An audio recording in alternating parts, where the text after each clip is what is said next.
Good morning, welcome to a morning review on Friday the 10th of April. This is Kim Watson speaking for Easy Trader. Okay, looking at the euro dollar first, and yesterday we finally broke those lows that had been providing previous support, and it would suggest that we could even run back down to that 1.05 area, or maybe fractionally below to the prior lows there at some point. We've really only just started moving here from a daily perspective a little.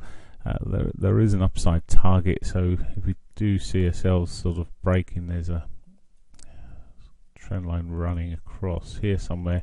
If we see ourselves coming back up towards that trend line and breaking the trend line, well, maybe we could get back up towards the daily pivot and push back. So we're still looking at that 50 hourly 50 at some point. It's been missed pretty much every day, so price wants to, it keeps heading towards it at different points, but just never having sufficient strength to get up there, which really shows the shows the direction of this market is certainly to the downside. Certainly yesterday we missed a daily pivot. Today there's a possibility, if we can carry on running like we are at the moment, that we could do just the same again. If we do start breaking much lower, I'm looking at potential getting short here, but as we just need to get a decent entry signal. But if we do start breaking much lower, looking at the daily S1 for today sort of targets, and maybe further down towards the S2. Let's just check the range in terms of where we would be.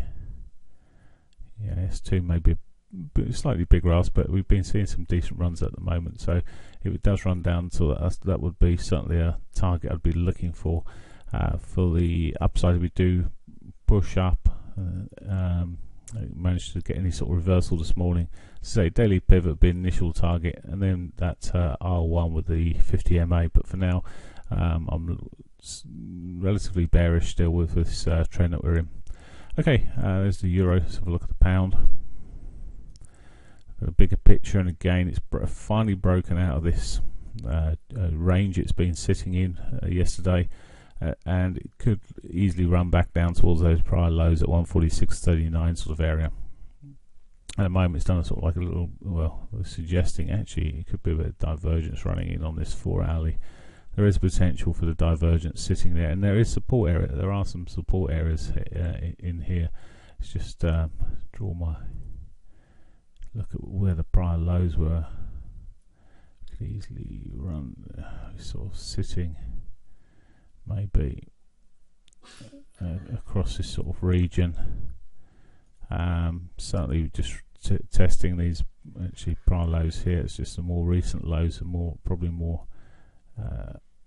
relevant at the moment, sort of sitting towards that sort of region where we're sitting at the moment. Double bottom, if we do double bottom into that, maybe give it a bounce, and again it's got a daily pivot to go to. Now personally I'd prefer to be sort of trading this on the break of this trend line back to the pivot if it runs this sort of way. We'll just have to see how it goes. It sold off very strongly yesterday and didn't look back, so well, we'll see how it goes again today, but it did seem very, very weak in the morning. Looking then at the dollar yen, and well, it's finally broken out. Let's just look at this again. Finally broken out those prior highs there, and it's just tested. By the looks of it, it's tested the upper side of that sort of those prior highs. It's pulled back, tested those, and then it could bounce again. So standard old setup here. It's broken at this trend there. One thing that's pointed out to me yesterday by one of our traders was there's a bit of a Gartley going on here. So oops, let's just bring that back here. Let's just have a quick measure. My measuring stick. Let's see where we are in lining that up. We're about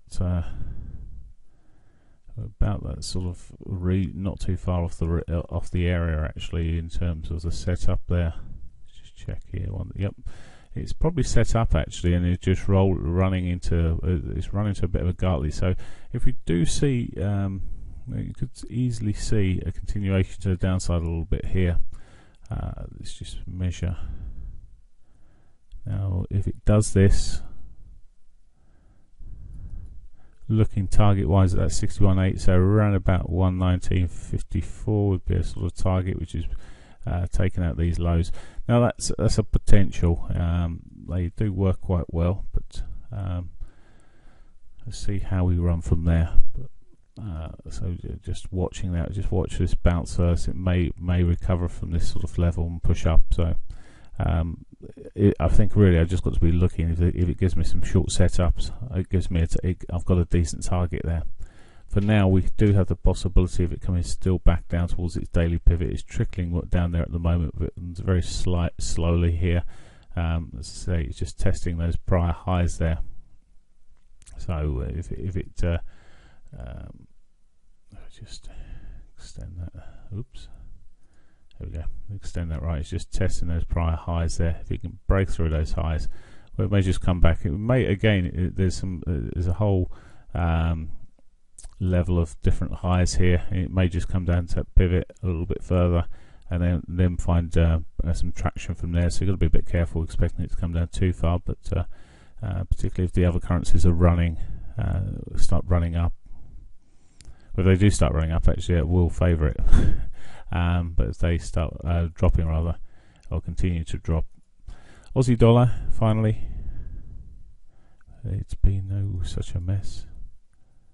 What's going on here? Okay. But of all the majors here, it's managed to be putting in higher lows in there, whereas the others have been on the 4-hourly perspective, time frame. Particularly, they've been starting to trend downwards.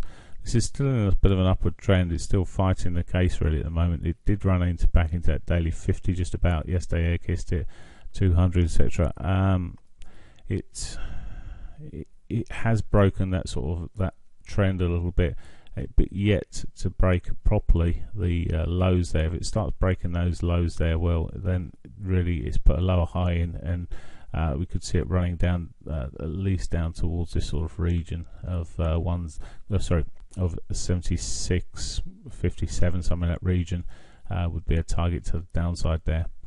But as I say, it is one of those currencies that have held up just a little bit better than the others, and it may be easier to short the euro or the pound as opposed to the Aussie dollar. We'll see.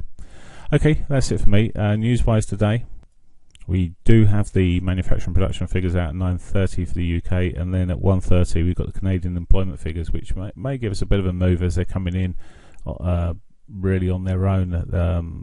There is an FOMC member that's speaking at 1:30 as well, which may continue some volatility, but the 1:30 data from Canada will get the dollar CAD moving potentially. Okay, that's it for me. Have a great day. Bye for now.